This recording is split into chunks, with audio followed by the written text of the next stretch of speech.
impide la infiltración de agua en el subsuelo. Esta capa del suelo helado recibe el nombre de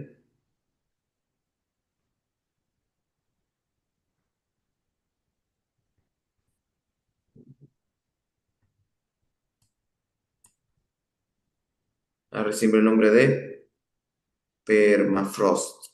La vegetación está representada por las coníferas,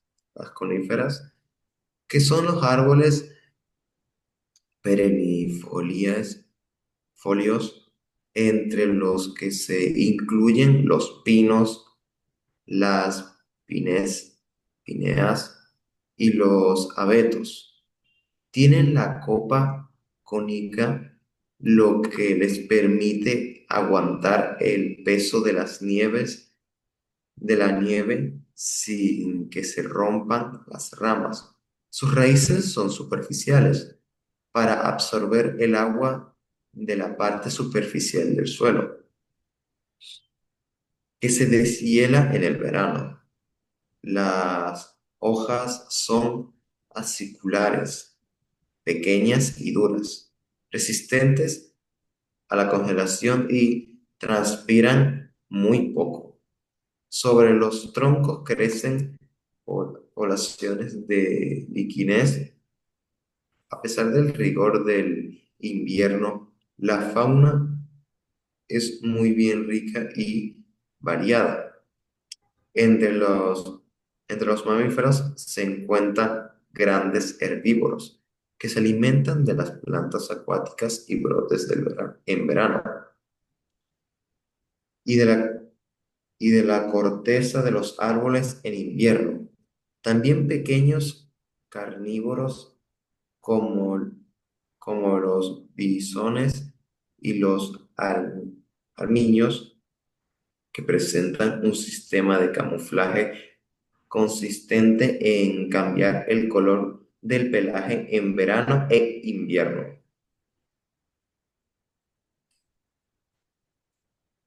Eh,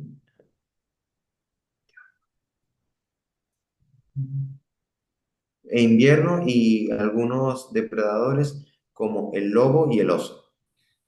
Ok, gracias, Víctor. ¿Qué les pareció este tema de este bioma alumnos? La verdad, a mí me pareció bastante interesante porque como se menciona, es como que el bioma un poco más grande que se puede ver, más que todo por los inviernos que existen ahí, que son bastante largos y fríos, y los veranos son mucho más cortos y aún así son templados, o sea, mantiene como que ese toque frío siempre.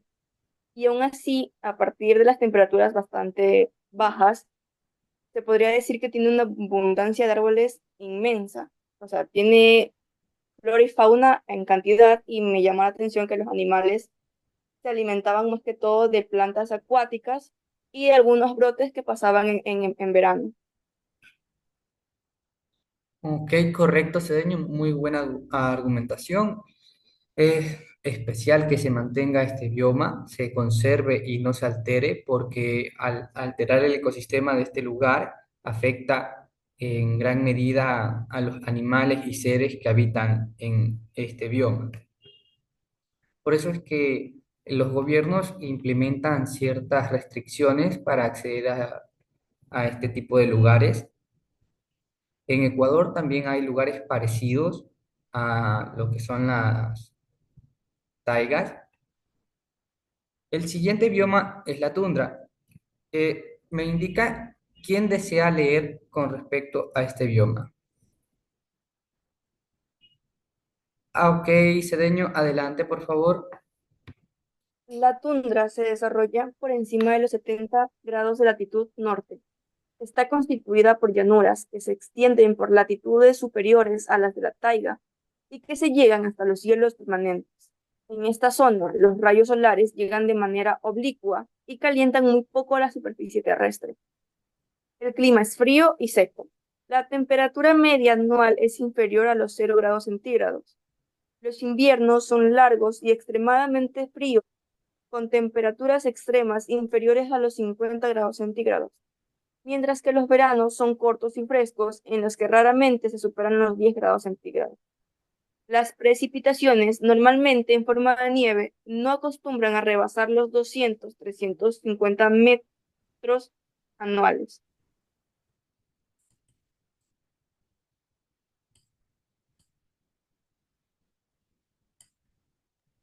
Las características del suelo son similares a las de la taiga. La vegetación está representada principalmente por musgos, líquenes y algunas especies de vida larga, como los sauces enanos, con crecimiento muy lento, ya que la actividad queda reducida solo al corto verano. En cuanto a la fauna, habitan pequeños roedores como lemmings y renos que migran entre la tundra y la taiga.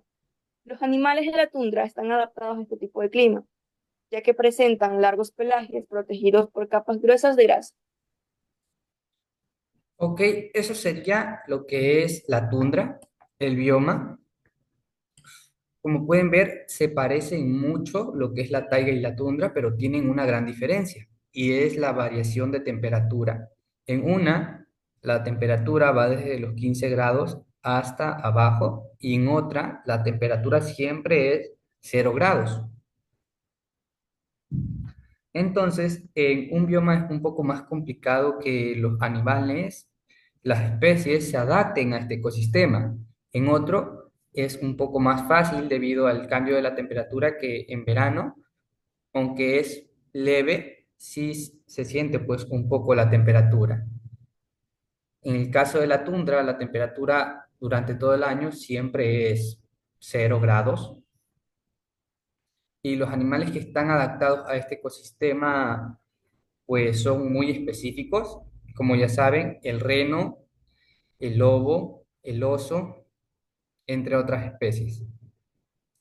Ok, alumnos, ¿no tienen alguna pregunta con respecto a estos biomas que se han mencionado? Ninguno. La verdad es que todo entendido.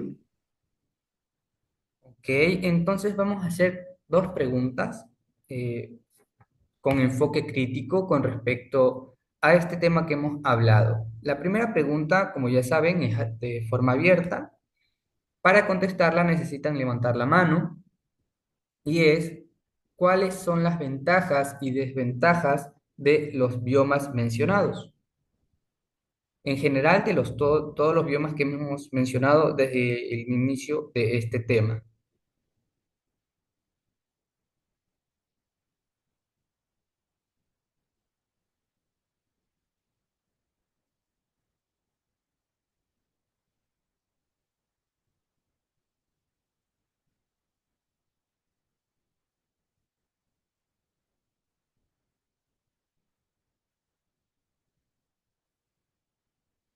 Ok, Cedeño, por favor, indícame tu respuesta. Bueno, me voy a tratar de enfocar más que todo en los dos biomas que estamos viendo hoy día. Y yo diría que una de sus desventajas podrían ser los climas tan fríos que tienen ahí. O sea, son adaptados para la flora y la fauna que se encuentran ellos, pero aún así no es como que algo que una persona podría prácticamente vivir ahí, porque son tan fríos que sería como que complicado que se adapte. Pero de ahí, algo que yo diría que es como una ventaja sería el hecho de cómo tienen la adaptación tanto los animales como las mismas plantas, porque se menciona que existen plantas que son los sauces enanos, que tienen un crecimiento muy lento, ya que es un corto verano, pero aún así puede crecer aquí en este tipo de biomas. Y hay otros como por ejemplo los animales que se mencionaba que solamente que podían comer plantas acuáticas, pero en los veranos cortos aprovechaban para comer los nacimientos que crecían en la tierra, pues, ¿no? Ok, correcto, Cedeño. Buena argumentación con respecto a los últimos biomas que hemos visto. Por favor, Torres, Víctor, disculpa, Torres. Por favor, Víctor, indícame la respuesta a la pregunta. Pero, por ejemplo, algunas ventajas y desventajas. Por ejemplo, vamos a empezar primero por el bioma de la taiga, que, por ejemplo, una de las ventajas sería la gran reserva de recursos naturales. Por ejemplo, esta taiga contiene enormes bosques como dice el texto, coníferas que es una fuente importante de madera, resina y vamos a decir, por ejemplo, papel. También la regulación del clima global. Estos bosques como actúan como sumideros de carbono, ayudando a reducir el CO2 de la atmósfera. También el hábitat para las especies. También la purificación del aire y el agua, que los bosques de coníferas filtran y regulan el ciclo del agua. También la importancia de la ecología, que, que contribuye como al equilibrio del planeta mediante la producción del oxígeno y la conversión del suelo.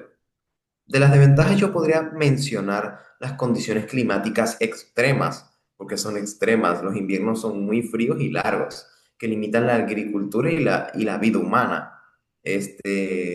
También la baja fertilidad del suelo. Por ejemplo, el suelo es muy pobre en nutrientes por la lenta descomposición de la materia orgánica.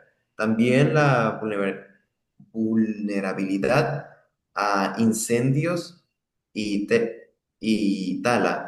La deforestación y los incendios forestales amenazan este equilibrio ecológico. También la corta temporada de crecimiento que las plantas solo pueden desarrollarse durante el breve verano mencionado en el texto y el difícil acceso porque la taiga ocupa más zonas remotas del norte. Y rápidamente diré unas ventajas de la tundra, que es como la importancia de la climática, que la tundra regula el clima global en sí. También el hábitat único que albergan especies adaptadas al frío extremo, la reserva de carbono, que el permafrost almacena grandes cantidades de carbono, la belleza y el valor científico, que es un ecosistema para estudiar adaptaciones biológicas y ¿cómo se llama? Y los efectos del calentamiento global también. Unas desventajas serían las temperaturas también extremas, que el clima es muy frío durante todo el año, como los veranos son cortos y fríos también. También la baja biodiversidad, que pocas especies pueden sobrevivir por la vegetación es como muy escasa, que suelen ser musgos, lides, arbustos bajos en sí. También el suelo congelado, que dificulta el desarrollo de las raíces profundas y la filtración del agua, también la fragilidad ecológica, a cualquier alteración como el desarrollo del permafrost o la contaminación tarda mucho como en recuperarse. Y también por último sería como la escasez de la actividad humana, que las condiciones son tan extremas que limitan la agricultura, la ganadería y los asentamientos permanentes, se podría decir.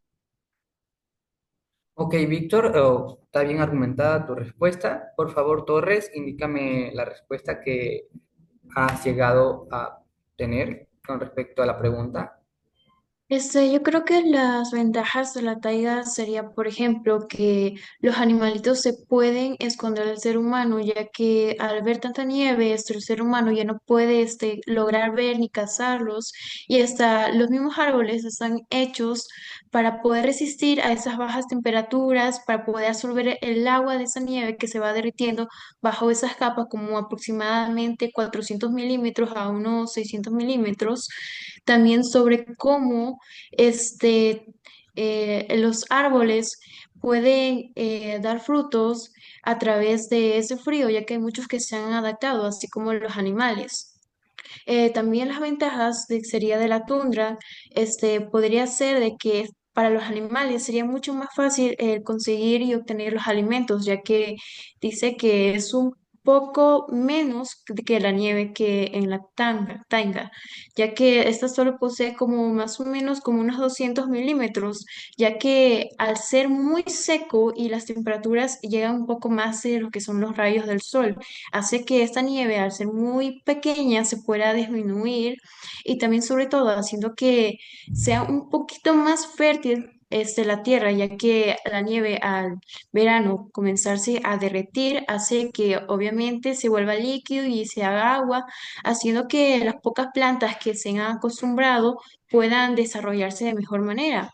Las ventajas de la taiga y las desventajas de la tundra sería que, por ejemplo, el agua para las plantas es un poco más fácil que para los animales, ya que los animales no pueden beber lo que es la nieve y en consecuencia los lagos se ponen muy duros porque se hace hielo y para animales, digamos, como osos, un reno, se le hace muy difícil poder conseguir el agua, ya que estar congelada puede correr también peligro el animal y hasta el mismo ser humano, ya que el hielo es demasiado frágil o a veces demasiado fuerte que impide que se pueda romper y las bajas precipitaciones, el frío puede hacer que los animales a veces no consigan lo que es un hábitat donde puedan esconderse, otros mueren por falta de alimentación o por el frío y hace que la caza de los mismos animales y depredadores sea un poco más escasa.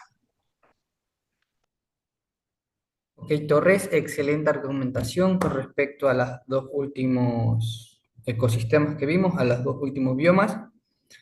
El hecho es que todos los biomas que hemos visto durante la clase y las clases anteriores, los bosques tropicales, mediterráneos, desiertos, lo que son las taigas, la tundra, comparten un hecho en común, y es que cada bioma tiene su propio ecosistema adaptado y las especies que habitan en él son propiamente de este ecosistema en sí y no puede ser alterado. Por ende, el hecho es que la contaminación está afectando estos biomas, el cambio climático también y el hecho de que la mano del ser humano está siendo introducida en estos lugares, provocando la extinción de ciertas especies. Por eso es que en la actualidad existe una organización que trata de proteger las especies animales en sí que habitan en estos tipos de ecosistemas, porque están en peligro de extinción. Y cuando un animal llega a una población ya exactamente baja, por ejemplo, hablamos de unos 20 individuos de una población general que tiene que ser de miles o millones, entonces este animal o fauna o vegetal entra en sí en peligro de extinción. Por ende, pasa a un proceso de preservación. O sea que por decirlo así, lo capturan y lo introducen a un centro, a un lugar de protección en el que pasa bajo observación para que después de un tiempo comience lo que es una reproducción y comience a poblarse una vez más esta especie que está en peligro de extinción. Por ejemplo, hace unos años el guacamayo era un animal que estaba en peligro de extinción. En la actualidad ya se implementó un plan en el cual se está tratando de que este ave pues tenga mayor descendencia y la descendencia que está siendo creada es liberada a la naturaleza para que ellos puedan poblar otras zonas y de esa manera este ave no se extinga. Ok, la segunda pregunta, alumnos, es ¿qué políticas o qué plantearían ustedes para conservar estos biomas?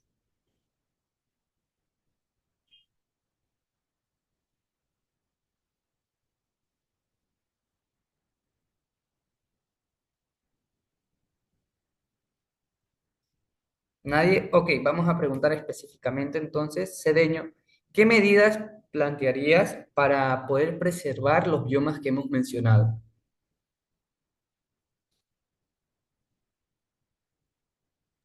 Yo diría que una de las medidas fuera de que en ciertos biomas, antes de dejar que alguien más entre, como si, por ejemplo, mi compañero Víctor quisiera conocer uno de los biomas, antes de que él entre al bioma, se le podría explicar realmente cómo funciona todo ahí adentro, para que él tenga ese cuidado y esas medidas y no vaya a dañar.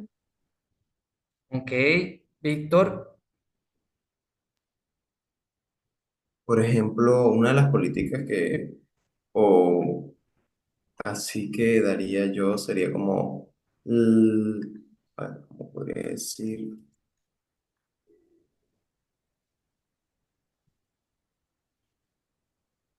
Ya tengo. Yo, por ejemplo, la protección de las áreas naturales, por ejemplo, como crear reservas y parques como nacionales para prohibir la tala y la minería innecesaria prácticamente.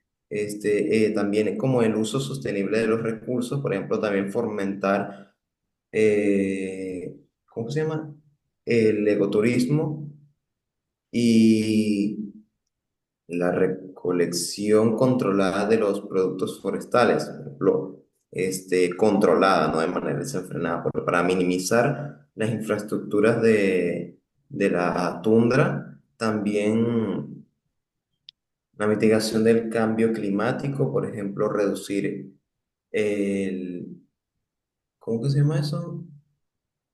Emisiones de gases de efectos invernaderos, monitorear y restaurar como zonas afectadas. También la educación y la concientización, por ejemplo, promover la importancia de estos biomas y el consumo responsable de los recursos también como una investigación científica para que estudien las cosas florales, la fauna y el clima, estableciendo centros de monitoreo ambiental, como también haciendo como una regulación de actividades es, ¿cómo es que se llama?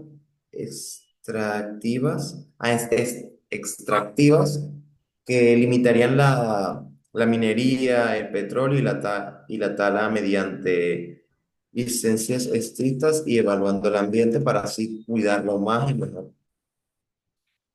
Ok, Víctor, excelente argumentación. Torres, por favor, responde la pregunta. Las medidas que tomaría fueran simples, ya que yo al tener un lugar así que esté en peligro de extinción, yo creo que consideraría tomar como precaución tomar varios guías para los turistas y que puedan vigilarlos, guiarlos para que sobre todo no se pierdan y sobre todo avisando y concientizando de que hay animales que pueden llegar a atacar, por ejemplo, los osos. Los osos, no todos, pueden atacar porque hay unos que simplemente están pasando, pero al sentir el peligro comienzan a atacar. Entonces yo guiaría y pusiera lo que era como una especie de letreros que no contaminen para que sepan que tal zona es peligrosa, está en peligro de extinción y que no se puede pasar. Sobre todo, se distribuiría cosas que no fueran contaminantes, sino que fueran naturales y que se puedan, degradar. Y sobre todo también, si es que fuera posible, hacer folletos con mapas, folletos de cada animal y que sobre todo que no alimenten muchos a los animales, porque muchos de los turistas, o sea, les encantan ver los animales, quieren alimentarnos, pero lo alimentan con cosas chatarras que pueden llegar a alterar al animal. Por ejemplo, digamos una Coca-Cola. La Coca-Cola tiene un estimulante que hace que los animales se alteren por la elevada azúcar, entonces pueden llegar a ser más agresivos de lo normal. Entonces, si quisieran alimentarlos, tendrían que ser bajo la autorización de un guía o de un guardabosque.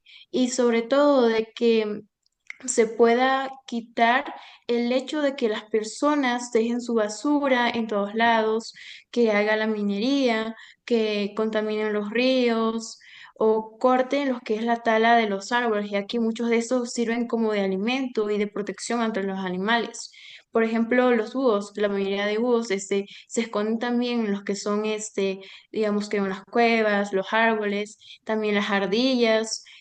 También hay abejas que, o sea, si una persona, digamos que fue curiosa, un niño, que sobre todo son más curiosos, hay que tenerlo como una vigilancia también y una responsabilidad, porque el niño puede que no sepa y vaya a molestar a un animal y sea atacado, entonces se tomaría bastante lo que sería la prevención de el hábitat, el cuidado y sobre todo la visión de que los que vayan a visitar puedan cuidar y proteger el hábitat y hacer fondos para poder concientizar el ambiente.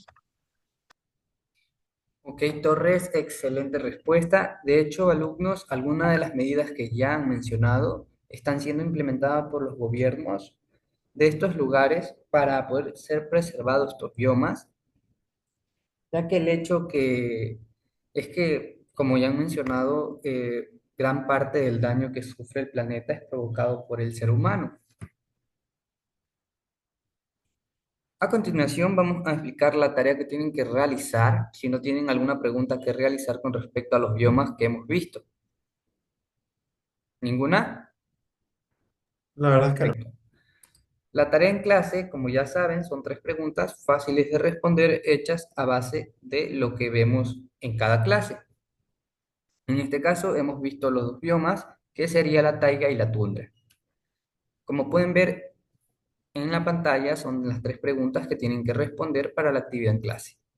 Si tienen alguna duda con respecto a las preguntas, pueden consultarme en este momento o si no, me indican para explicarles la tarea en casa.